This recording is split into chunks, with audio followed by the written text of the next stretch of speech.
الرحمن الرحیم۔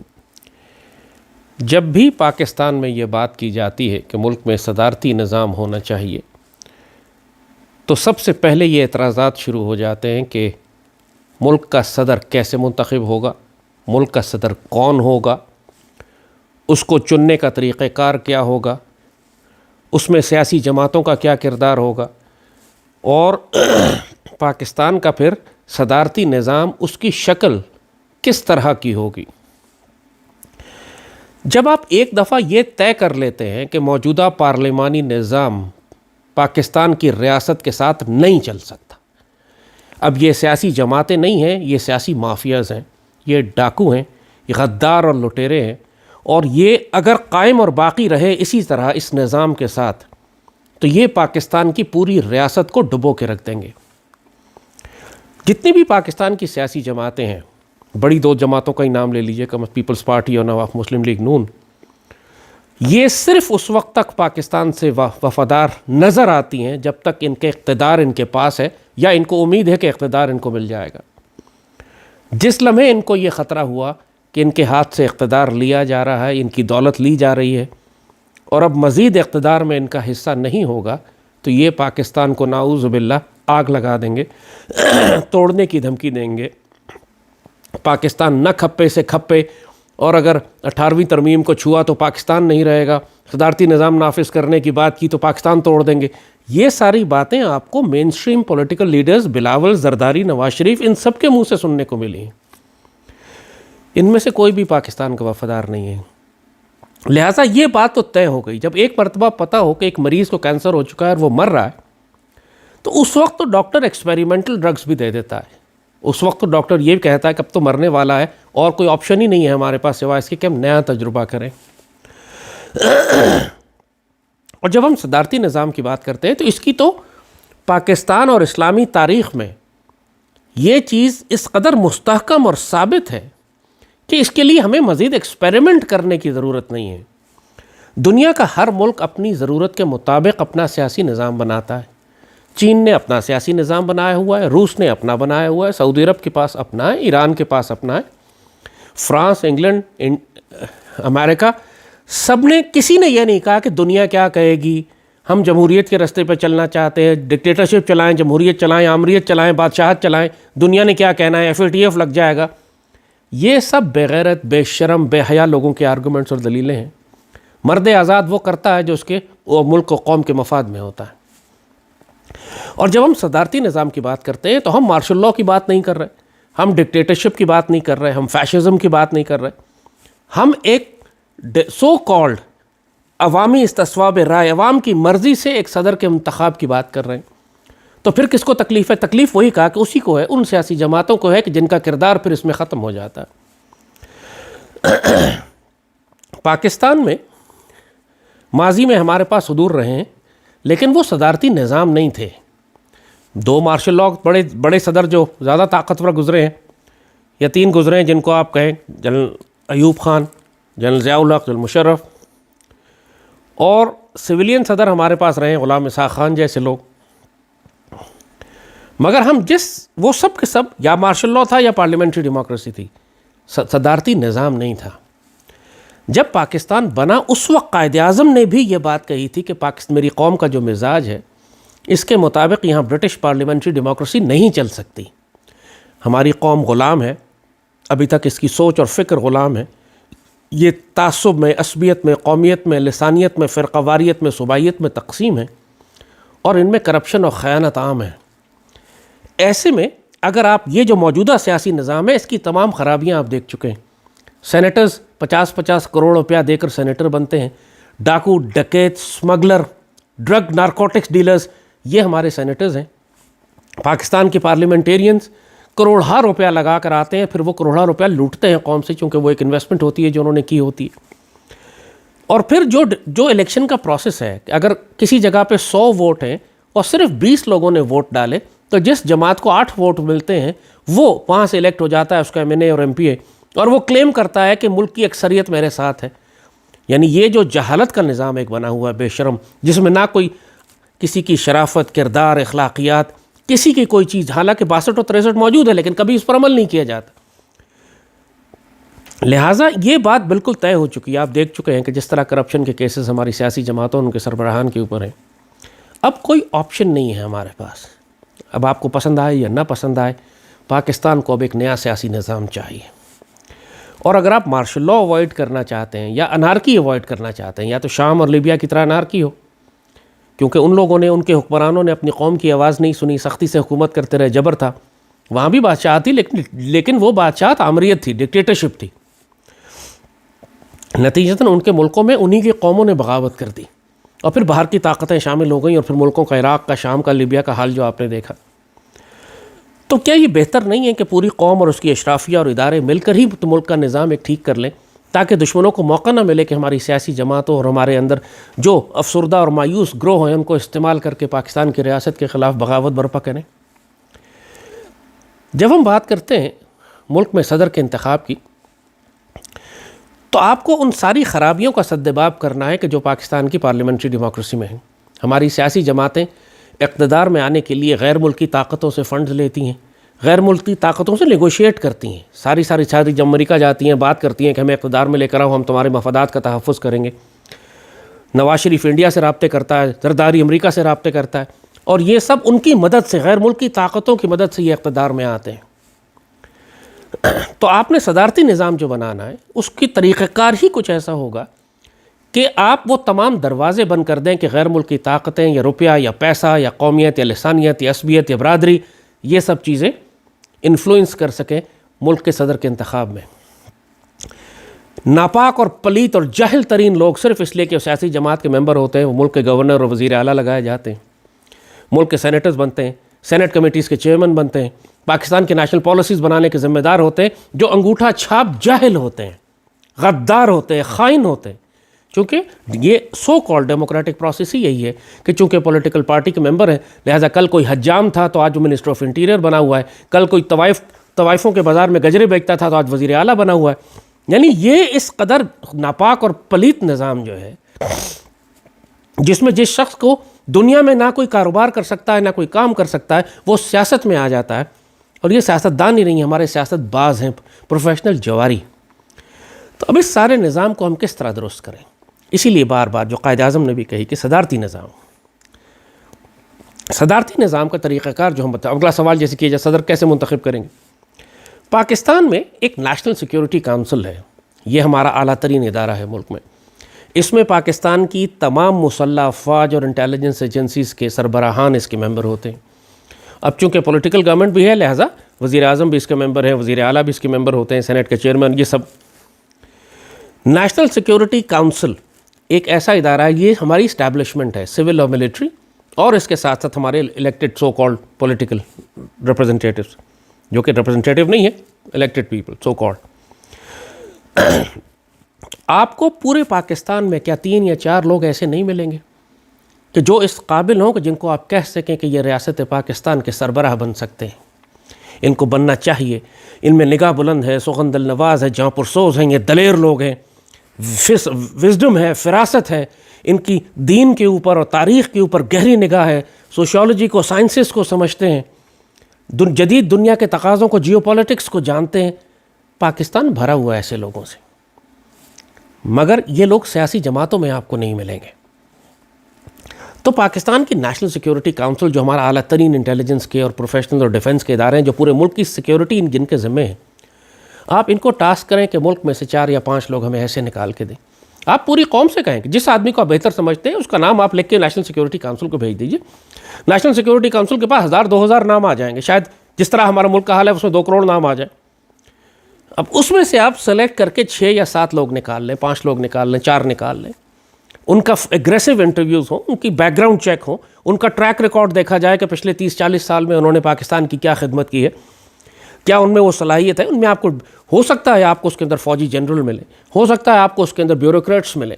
آپ پاکستان کی فورن آفس میں، ہماری بیوروکریسی میں شاندار افسر ہیں کہ جن کا ٹریک ریکارڈ، جنہوں نے پورے پاکستان کو لٹرلی سنبھالا ہوا ہے. غلام اسحاق خان ایک مثال تھے، وابڈا کے چیئرمین تھے، پہلے ایک نائب تحصیلدار بھرتی ہوئے تھے، پھر ہوتے ہوتے وابڈا کے چیئرمین لگے، پھر وہاں سینٹ کے چیئرمین لگے، پھر پریزیڈنٹ آف پاکستان لگے. مگر جس طرح انہوں نے پاکستان کی کوئی 1 ٹکے کی کرپشن نہیں، جو پیٹریاٹ دلیر آدمی پوری دنیا کا پریشر سٹینڈ لیا اور نیوکلیئر پروگرام پہ اس نے اور کام کر. اس طرح کے لوگ پاکستان بھرا ہوا ہے. اور آپ پاکستان میں سے اس طرح کے 3-4 لوگوں کا منتخب کر کے قوم کے سامنے رکھ دیجئے اور کہیے کہ اب آپ اس میں سے جس کو چاہیں صدر منتخب کر لیں, پوری قوم ووٹ دے ان کو. اب آپ کو یہ فکر کرنے کی ضرورت نہیں ہے کہ جو الیکشن کے لیے کھڑا ہوا ہے وہ پیسہ لگائے گا, وہ روپیہ لگائے گا, وہ برادری, قومیت, ذات کے, صوبائیت کی بنیاد کے اوپر. اب کسی کے پاس آپ نے یہ آپشن چھوڑا ہی نہیں ہے. نیشنل سیکیورٹی کونسل نے پورے ملک سے چن کے 3-4 آدمی لائے ہیں, آپ کے سامنے رکھ دیے ہیں. اس میں سے آپ اپنا صدر منتخب کر لیجئے. اور وہ پاورفل صدر, ایک طاقتور صدر, چونکہ جب صدر ہوگا تو پورے ملک کا صدر ہوگا. پھر 18ویں ترمیم والا فراڈ نہیں ہوگا. یہ زرداری اور نواز شریف جیسے بدبختوں نے یہ بنایا تھا اسی لیے کہ پاکستان کی فیڈریشن کو کنفیڈریشن کر دیں, صوبوں کو مرکز سے مضبوط کر دیں, اور آخر میں جو مرکزی حکومت ہے اس کا اختیار صرف اسلام آباد تک محدود کر دیں. یہ ساری غداریاں ختم کرنی پڑیں گی. دائرہ فیڈرل پریزیڈنٹ ہوگا, وہ مضبوط مرکزی صدر ہوگا, اور پھر وہ صدر اپنی کابینہ لے کر آئے, وہ بہترین لوگ سلیکٹ کرے, وہی انہی سارے لوگوں کو نیشنل سیکیورٹی کونسل دوبارہ ویٹ کرے کہ بھئی جن لوگوں کو صدر اپوائنٹ کر رہا ہے, ایسا نہ ہو کہ امریکہ سے آپ زلفی بخاری لے آئیں یا معید یوسف لے آئیں یا باقر رضا لے کر آ جائیں جیسے بھی ہوا. آپ کو اس کو پھر نیشنل سیکیورٹی کونسل ویٹ کرے گی. جب ویٹ کرے گی تو پھر وہ ڈیفائن کرے گی کہ یہ لوگ اس قابل ہیں کہ یہ ملک کی کابینہ بن سکتے ہیں, ملک چلانے کے لیے ایڈوائزر لگ سکتے ہیں پریزیڈنٹ کے. اور یہ ٹیم جو ہوگی, جو پوری طرح سے ویٹڈ ہوگی, نیشنلسٹ ہوگی, پیٹریوٹ ہوگی, اسلامک ہوگی, پاکستان کی آئیڈیالوجی نظریات کو فالو کرنے والی ہوگی, یہ ٹیم پھر پاکستان کا نظام چلائے. اور ایک بات سب سے امپورٹنٹ یاد رکھیے گا یہاں پہ, کانسٹیٹیوشنلی, آئینی لحاظ سے پاکستان ڈیموکریسی نہیں ہے. پاکستان ڈیموکریسی نہیں ہے, پاکستان ریپبلک ہے. ڈیموکریسی میں لوگوں کی رائے فوقیت رکھتی ہے, ریپبلک میں آئیڈیالوجی اور نظریہ فوقیت رکھتا ہے. پاکستان کے آئین میں پہلی لائن قرارداد مقاصد کی لکھی ہوئی ہے کہ ملک میں کوئی قانون قرآن و سنت کے خلاف نہیں بن سکتا. اگر ڈیموکریسی ہو تو یہ قانون بن سکتا ہے کہ ملک میں ہومو سیکشوالٹی اور گیز اور لیسبرزم اور بغیر شادی کے رہنے کی اجازت ہوگی. ڈیموکریسیز میں اجازت ہوتی ہے. لیکن ریپبلک میں جہاں پہ پہلی لائن یہ لکھی ہوئی ہے کہ قرآن و سنت کے خلاف کوئی لاء نہیں بن سکتا, وہاں پہ آپ ایسے قوانین بنا ہی نہیں سکتے. پارلیمنٹ پاکستان میں سپریم نہیں ہے, قرآن و سنت سپریم ہے. اب وہ عمل نہ کرے پارلیمنٹ, چونکہ جیسے باقی چیزوں پہ عمل نہیں کرتے, لیکن کانسٹیٹیوشنلی بھی, قانونی طور پر بھی پاکستان ریپبلک ہے. اور ریپبلک جب آپ بناتے ہیں, اور ریپبلک بھی اسلامک ریپبلک ہے, اس کا مطلب ہے کہ قرآن و سنت کے خلاف کچھ نہیں ہو سکتا. تو جو ملک کا صدر آپ لے کر آئیں گے وہ ڈکٹیٹر اس لیے نہیں بن سکتا کہ اس کو بھی قرآن و سنت کے ماتحت رہنا ہے.